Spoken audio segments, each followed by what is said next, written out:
Então nós voltamos aqui com o EM na roda, hoje conversando sobre emprego e esclerose múltipla. Eu quero mandar um beijo para Camila, que eu tô aqui hoje fazendo a voz da Camila, que tá para ganhar nenê, né? Então é por isso que eu tô aqui fazendo a apresentação. E falando em apresentação, temos uma nova colega que vai participar desse segundo bloco, que é a Wanda, que vai conversar um pouquinho com vocês. Bom dia, meu nome é Wanda. Eu tenho diagnóstico há 20 anos e eu tenho os sintomas e todas as características muito bem firmes na minha vida há 40 anos. Nesse bloco, nós vamos abordar um pouquinho sobre a questão do mercado de trabalho. E o Chico tem uma primeira pergunta para a doutora sobre essa questão de como o paciente de esclerose múltipla se encaixa no mercado de trabalho. Eu recebi uma pergunta aqui, doutora, de um paciente ou uma paciente. Meu sonho é trabalhar como guia turístico. Será que vai ser muito difícil? Bom, para ser guia turístico, depende do tipo de guia de turismo que a pessoa pretende ser, qual que ela pretende com relação a ser guia.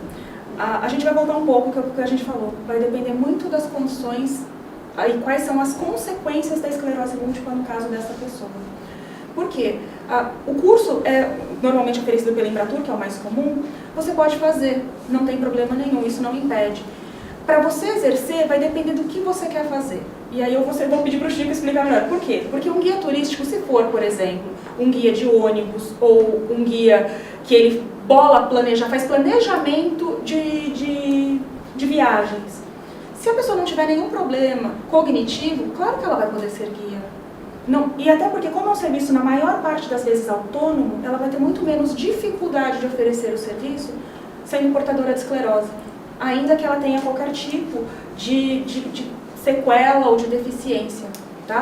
Mas, por exemplo, se ela for um guia, como o Chico vai dizer, guia de montanhismo, de trekking, de hiking, vai depender muito das condições físicas. E aí eu vou te perguntar, é difícil? Você colocou muito bem sobre essas situações. A gente não sabe se a pessoa que fez a pergunta, qual a finalidade dela como guia turístico, né? Na verdade, o guia ele pode ser um guia de montanha, um guia de trekking, um guia de parque, ele pode ser um guia de museu, ele pode ter várias funções. Então, assim, depende muito da sua condição física mesmo. Tá? Mas essa sua colocação me levantou uma dúvida. Então, no bloco passado, nós falamos em termos de CLT e agora em termos de quem trabalha como autônomo. Existe alguma diferenciação, existe alguma coisa legal que a pessoa que presta serviço como autônomo tem que se atentar? Tem. A principal é a parte previdenciária. Para você ser autônomo, você sabe que aqui as prefeituras exigem que, dependendo do tipo de trabalho, você faça um cadastro na prefeitura para que você possa oferecer esse serviço para empresas ou para pessoas físicas, para que você possa oferecer. No caso, por exemplo, de guia, você tem que ter um certificado, seja para montanhismo, seja de primeiro socorro, depende do tipo de guia que você quer ser. E quando você é autônomo, você tem de se preocupar com o quê? INSS. No caso de portadores de esclerose múltipla, essa é a principal preocupação. E se eu me acidentar enquanto eu trabalho, por exemplo, subindo uma montanha que eu não estou tão acostumada? E se? Para autônomo tem essa diferença. Enquanto um CLTista ele é obrigatoriamente filiado ao regime geral da Previdência, a pessoa autônoma não. Ela deveria se filiar ao INSS, mas como nós sabemos, muitas pessoas não fazem isso. O que é essa filiação? É fazer o recolhimento para que a contribuição mensal, para que você tenha direito aos benefícios do INSS. Se ela contribuir, ela passa a ter o direito como... Ela é segurada. O que a gente tem aqui muitos associados, eles me perguntam o seguinte: eu nunca contribuí, mas eu quero aposentadoria. Esquece. A primeira condição... Vocês estão... Mas, gente, é muito comum. É muito comum. As pessoas têm que colocar na cabeça, e isso não é só para os portadores de esclerose. Todos, eu acho que já ouviram essa história. Eu nunca contribuí na vida, mas eu quero auxílio maternidade. Não é assim. INSS não é caixinha de bom parecer. INSS é seguro. Como qualquer seguro que você faz de casa, de carro, você paga para depois obter o benefício Tá? Então ainda parece que as pessoas confundem assistência com previdência. Previdência é aquilo que você paga para poder usufruir de algum direito. Seguro de carro, seguro de casa, INSS, você paga para poder ter direito ao auxílio-doença, ter direito ao auxílio-acidente, ter direito à indenização acidentária, que é o auxílio acidentário, e ter direito à aposentadoria. Seja aposentadoria por idade, contribuição, invalidez ou do deficiente. Tá? Então, o autônomo, ele deve se preocupar em fazer o recolhimento para o INSS. A partir do momento que ele faz, ele passa a ser segurado. E aí sim ele vai poder fazer requerimento de qualquer tipo de benefício. Tá? Essa é a principal diferença para pessoas autônomas e pessoas seletistas, pessoas que têm a carteira registrada. Tá? Essa é a principal. E claro, e depois nós temos a parte tributária, que uma pessoa autônoma, ela deve recolher o ISS, fazer o cadastro na prefeitura, e dependendo do serviço, deve ou não emitir a RPA ou nota fiscal, depende tudo do serviço. Uma microempresa, ou um MEI, ou MEI hoje. Nada impede um portador que trabalhava, era empregado numa empresa, e aí ele mude de carreira, mude de profissão e ele vire autônomo. O fato de ele ter esclerose múltipla não interfere nessa migração. Ele pode passar a contribuir de outra maneira. Pode sim, ele pode, e se mudar, contribuam, não deixem de ser segurado. Por quê? A gente não sabe o que pode acontecer no dia de amanhã. E mais do que isso, ninguém está pensando em acidente nem doença, mas pensem em aposentadoria. Do que nós vamos viver quando nós envelhecermos? E aí? Todo mundo precisa ter essa segurança, ou pelo menos para nossa cabeça faz bem nós sabermos que o amanhã está garantido, pelo menos o pão.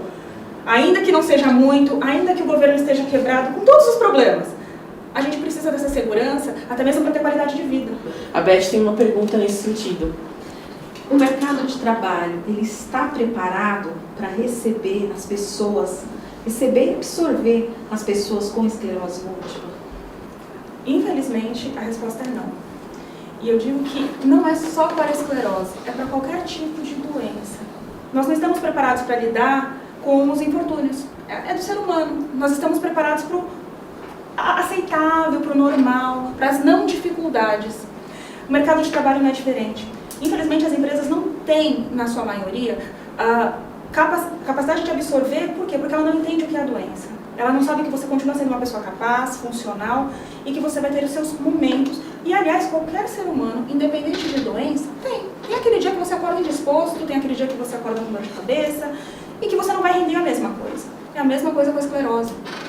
E o que eu digo que o mercado não está preparado? Primeiro é nas perícias admissionais e nas demissionais.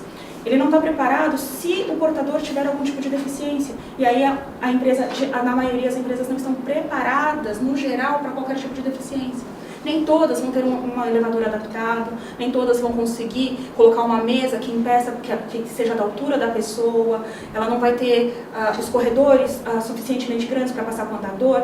Então, esse tipo de acessibilidade ainda é uma luta muito grande para todos os portadores de esclerose e para todos os deficientes, de conseguir um espaço de trabalho funcional de acordo com as necessidades dela.